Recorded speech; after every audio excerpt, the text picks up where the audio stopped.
pagkukuha kayo ng course nyo, alam ko, meron kukuha rito ng criminology. Taas ang kamay na kukuha ng criminology. Ayan, maraming babae. Very good. Protection, we are called Tri-Bureau. Ang tawag po sa amin ay Tri-Bureau. Ayan, hindi lang po pulis, hindi lang po bombero, meron din tayong Bureau of Jail Management and Technology. So yan mga dear students, mag-aaral kayong mabuti. Advance happy graduation sa inyong lahat. Welcome to College World. So ngayon kukuha na kayo ng inyong course. Oh, di ba? Pag kukuha kayo ng course ninyo, mag-aantay ng Tri-Bureau sa inyo para someday, 4 years from now, 5 years from now, alam ko, gagraduate na kayo. So, diskarte nyo na yan kung paano kayo mag-apply. Ang uniform agency, maraming staff na nag-aantay para sa inyo. So yan, thank you my beloved students. Ako nga pala si J.O. Donalyn P. Makabangon. Ako ang Chief Program and Development ng Bureau of Jail Management and Penology, Apari District Jail. So yan, thank you sa pakikinig. Maraming salamat. Buhay tayong lahat dahil Monday, umpisahan natin ng masigla at masayang week. Ayon, kapakilala ko po, I'm J.O. Donalyn P. Makabangon. I am Community Relations Service Officer. So, pag na-curious po kayo, ako po yung nakikipag-communicate sa labas, sa media, saan man po yan sa lubalok ng mundo, na makakapag-portrays po silang positive image ng BJMP. Ayan. At hindi lang po ako basta CRS officer, at also a searcher, at yung mga relatives ko dyan, ako po yung nag-a-assist sa kanila. Any of these 100 students of School of Arts, saan po? Sige na, ika na dito. Pakay naman natin! Elka.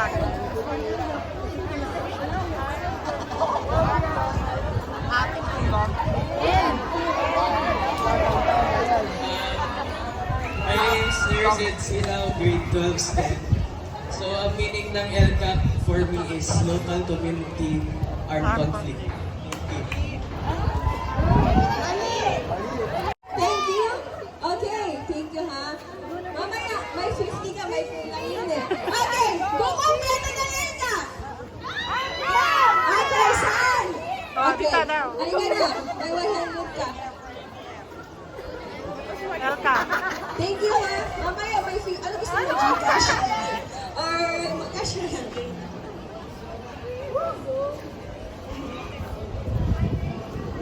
Ako si Amber Matal. ABM po, ABM 12 Loyalty.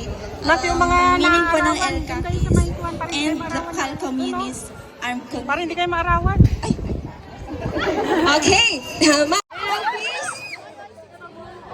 Meron din tayong another 100 pesos. Okay. Ngayon, mag-umpisa na tayo. Hindi po to lecture. Short lang po siya. So, ang LCAP kasi is and local. Communist. Ano na ulit? And?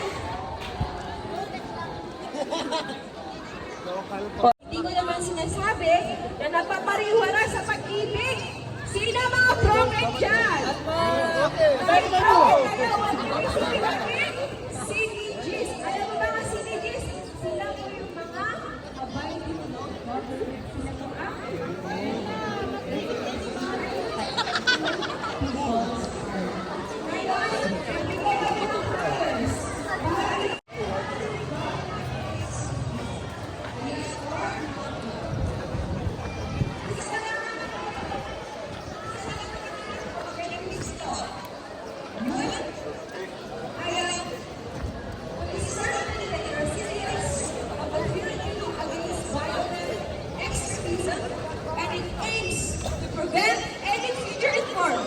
of citizen and harmful activities related to terrorism. Okay? Bata pa kayo! Madami pa kayong kakainin bigas! Kaya huwag kayo magpapakain! Sa mga NPA, tandaan na yan! Anong hirap ng buhay? Huwag tayong magpapadala sa mga mga CTGs natin. Naintindihan ko ba? Alam mo mga negative na tao. Umalis kayo dun sa mga negative na tao kasi walang magandang dudulot sa'yo.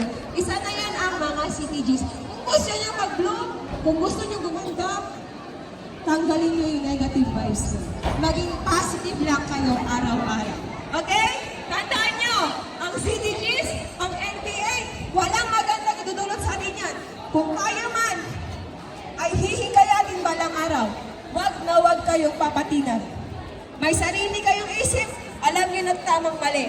Sa tingin ko, madami pa kayong malalaman, pero umpisa pa lang to. Kaya kung ano man tatahakin nyo sa buhay, huwag kayong magpapadala sa negative vibes. Piliin nyo sarili nyo. Mahalin nyo ang sarili nyo. Para sa pamilya nyo, para sa future family nyo, mahalin natin ang gobyerno. Mahalin natin yung sarili natin. At mahalin natin ang pamilya natin. Kung magpapatinag tayo dito sa mga CDGs, wala tayong pagbalbalinan balang araw. Alam nyo, love your dreams. Kaya kung gusto niya mangarap kayo, maging PGMP kayo, at higit sa lahat, hindi ko sinasabi maging PGMP kayo. Mamili kayo ng tama. Piliin nyo ang tamang dreams, professions, para sa pamilya nyo at para sa future family nyo. Okay? Yan lang po. At gusto ko lang din pong introduce sa inyo, JO1 Joseph Timoteo Asuncion. Mag-introduce kayo ng drug addiction, okay? So yan, hello grade 12. Grade 12 pa lahat to. So advance congratulations sa inyong lahat, no? Konti na lang. Konti na lang, college naman ang puro problemahin nyo. So yan. Ako nga pala, sinabi na ni Ma'am kanina, ako na si Jail Officer 1, Joseph Asuncion, no? Ako ang PDL Records Officer ng Apari District Jail. Mapapansin nyo naman, no? Kapag walay kayo niya, kapag daan kayo ng daan dyan paggabi, madaming nababypass kaliwat kanan. So yan, tandaan nyo, no? Marami nang sinirang buhay ang drugs. Mukhang astig, no? Pero sa totoo lang, ang daming sira sa loob ng kulungan. BIDA program. Ang BIDA program, ito yung buhay ingatan, drogay, ayawan program. So lahat ng Tri-Bureau, meron tayong program na ganyan. Sa PNP, sa BMP at sa BGMP. At sa BGMP, ito yung paraan namin para mai-promote yung programa na ito. Alam nyo naman na kung ano illegal drug. So yung kaibigan yung nonchalant daw, no? Addict pala, no? Nonchalant daw pero addict na pala, no? So yan. So una, no? Lagi silang nakikisama sa mga, no? Tao na dati nang related sa drugs, no? Kumagaling sa loob ng bilanggo at lumabas yung barkada niya, no? So yan. So madalas siyang irritable, discourteous, defiant, at saka aggressive. Kung may kaibigan ba yung ganon? Ha? Madaling kairita, no? Tapos agresibo, no? Kapag tinuturuan mo ng tama, ayaw niyang gawin, no? So hindi naman lahat, no? Kumbaga, pag 10 sa mga sinabi ko, ugali na niya, no? Obserbahan niyo lang mabuti, no? Walang tiwala sa sarili at walang tiwala sa iba. Paano yun? No? May kaibigan pala yung gano'n? Yan, kung may medyo nakakamoy-ngamoy na. No? So yan. May, last night, addict ka ba? So yan. No, next is, madali siyang ma-frustrate.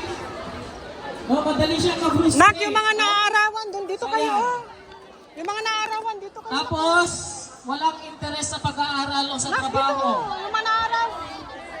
So lagi niyang sinisisi yung iba, pero di niya masisi yung sarili niya. Nak, yung mga naarawan, sumilong kayo. Parang proud kayo sa mga sinasabi ko. Parang kayo yun. Kayo ba yun? Yan.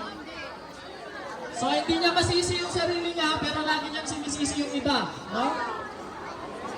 So mas gusto niya yung mga kaibigan na lagi siyang accepted. Pero parang pa naman yun. Parang dapat ganun naman, di ba? Yung mga kaibigan natin accepted tayo. No? Ito, Gijituwato. Unusually wear sunglasses. Hirapan bili ng droga. Kung paano nyo, no? Mararanasan ulit yun. So kahit masamang paraan, no, gagawin mo, magmanakaw ka, no? Papatay ka ng tao, kidnapping, no? So yan, gagawin mo yung lahat para lang magkabera ka, no? Kumbaga yun na yung mundo mo. So ma-addict mo na kayo sa mga crush nyo, sa mga jowa nyo, huwag lang muna sa drugs, no? Okay lang na gawin mo kung sa drugs, o kaya yung sa pinapangarap ng tao, no? Yun na muna sa pinapangarap ng tao, at least hindi kayo makukulong, no? Huwag na lang gawin sa masamang paraan ng makuha, no? Compared to drugs, no? Sinabi ko kanina, kapag naumpisahan mo yan, mahirap ka nang makaalis, no? Masisira talaga yung buhay mo, no? So, paano natin maiiwasan yon, no? Paano natin maiiwasan yung drugs? I-maintain ang physical and mental wellness. Kapag alam nyo na nakakasama sa katawan nyo at sa mental health nyo, Nag-group picture tayo sa kanila mamaya. ano gagawin? Layuan nyo na, no? Kapag no? Alam ko, madaling may stress, lalo na isang estudyante, no? Ang daming requirements na ginagawa. No? Lahat ng tao, ang daming compliance sa buhay. Kaya, no? Ang stress, isa na ang kama na sickness, mental health na sickness sa atin. Pero pwede natin itong i-cope, no? So maghanap pa ng paraan paano mo i-cope yung stress mo, no? Maghanap pa ng mga siyang bagay na nakaka-relax sa'yo.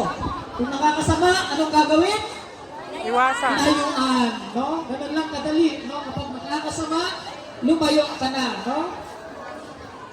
Tapos mga churches nyo, malaking tulong din yun, no? Kasi darating at darating yung time na kahit gaano ka kagaling, gaano kalawak yung alam mo, at gaano ka kagaling magplano, darating at darating ang problema sa iyo. At sa panahon na wala ka, isa lang ang tatakbuhan mo. Saan? Sa Diyos, no? Sa Diyos. So yan, mas maiintindihan nyo yan kapag no, magka-college na kayo, magkakaroon na kayo ng trabaho, magkakaroon na kayo ng ibang problemahin sa buhay. At yun yung mga time na yun, magiging vulnerable kayo. Nalaklaka kayo ng malulukoy iti, dages aramid, no? Especially drugs. So ayan, no? Hopefully hanggang doon lang yung isi-share ko regarding sa illegal drug abuse. No? Kapag may mga kilala kayo, mga kaibigan kayo na nahahatak na ng droga, subukan nyo siyang hilain pabalik sa kabutihan. Sino yung kabutihan na yun? Ikaw. Na, tignan mo yung katabi mo. No? Mabuti din yan. No? So yan, mabuting kaibigan ba yan? So yan. Thank you much for listening. Hopefully, may mga natutunan kayo sa amin. And, no, again, no, we are the Bureau of Jail Management and Penology, Aparri District Jail. Thank you very much for listening.